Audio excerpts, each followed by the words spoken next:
Welcome to Nomadic Nutrition.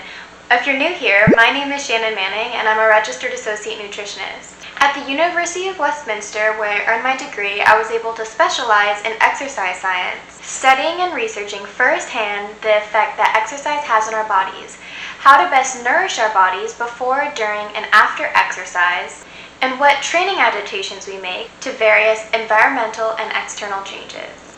And that brings me to the inspiration for today's video. Now, in 2020, the presence of coronavirus has changed virtually every aspect of our lives, including the use of face masks. And this rule applies in gyms and even in outdoor exercise. And while the use of face masks may have turned you off from exercising in public, maybe this video can convince you otherwise. So, if you're interested to know more, please keep watching.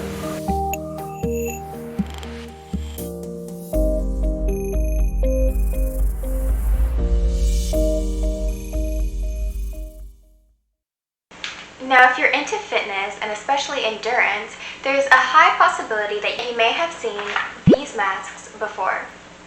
These are known as hypoxic, endurance training, or altitude training masks. And the purpose of these masks is to simulate a high altitude environment that studies have shown may improve lung capacity and oxygen efficiency. Now, these masks have a specific purpose of reducing your oxygen intake during exercise to put your body into a state called hypoxia, or low oxygen. And hypoxia during exercise has been claimed and studied to have benefits on your VO2 max, or in other words, oxygen efficiency. And the idea is that training at these lower oxygen levels forces your body to adapt to use your oxygen more efficiently, and therefore, when it comes to actually performing, you're able to do it at an increased and improved capacity. Now, the advantages of hypoxic training have been studied at length, and results can sway on both sides, but the ideology behind it remains strong. When you train under tougher conditions, your body ultimately adapts. So when it comes time to perform under the easier conditions, you may find less of a strain on your body. Now, these by no means are going to recreate a hypoxic condition for your body. These aren't meant to reduce the amount of oxygen coming in, but ultimately they do. For any of you who have already exercised with a mask on, it's pretty clear to see from the onset that it is harder to breathe with these on. But what I'm suggesting, by limiting our oxygen and increasing our rates of perceived exertion even by a small amount, may improve our endurance over time. And as someone who enjoys running, this is something that I'm quite interested in. I personally find that when I wear a mask during running, I'm forced to control my breathing and inhale much more deeply than I would normally without a mask.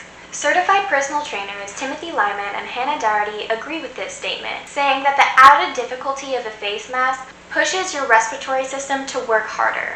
This not only boosts your heart rate, but strengthens your diaphragm as well.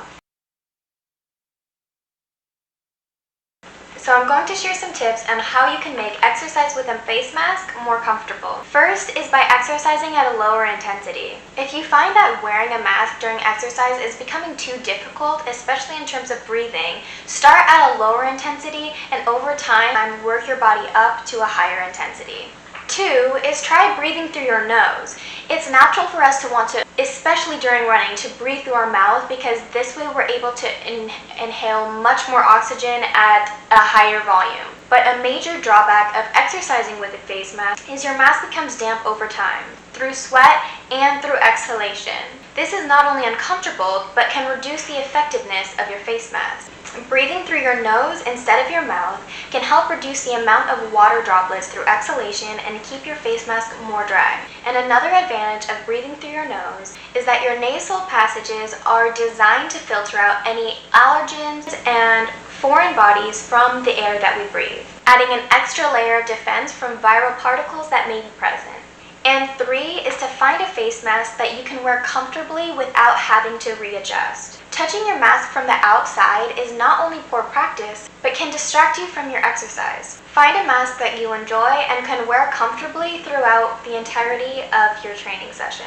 And of course, with anything, use your best judgment. If you're having difficulty breathing or have underlying heart or lung conditions, ask your doctor about other ways you can exercise that meets your safety needs as well as the safety needs of those around you. I personally wear a double-up combination of a normal surgical mask, and I tie the ends. You've probably seen this before, to provide myself a little extra protection against outside air. So let me show you. And I cover this with a K95 mask, and this way I feel very safe, and I can dispose of the inside when I'm finished with it. Another option is to use the surgical mask again and cover it with a cloth face mask. Pretty nice. And at the end of my run, I can go ahead and toss that in the trash and wash this and dry this on my towel rack at home. And these you can always spray with a mixture of bleach and water, or throw these away as well, though I know they can get quite expensive, especially over time, so use your best judgment on that. And as always, thank you everyone for watching another episode of Nomadic Nutrition. Let me know, how have you found exercising with the face mask? Have you noticed an impact on your performance? Have you decided to ditch the face masks altogether and exercise in the comfort of your own home? Please let me know in the comments down below, as well as any tips you have on how to make exercising with a face mask more comfortable. As with everything, happy eating everybody, and stay safe. See you guys!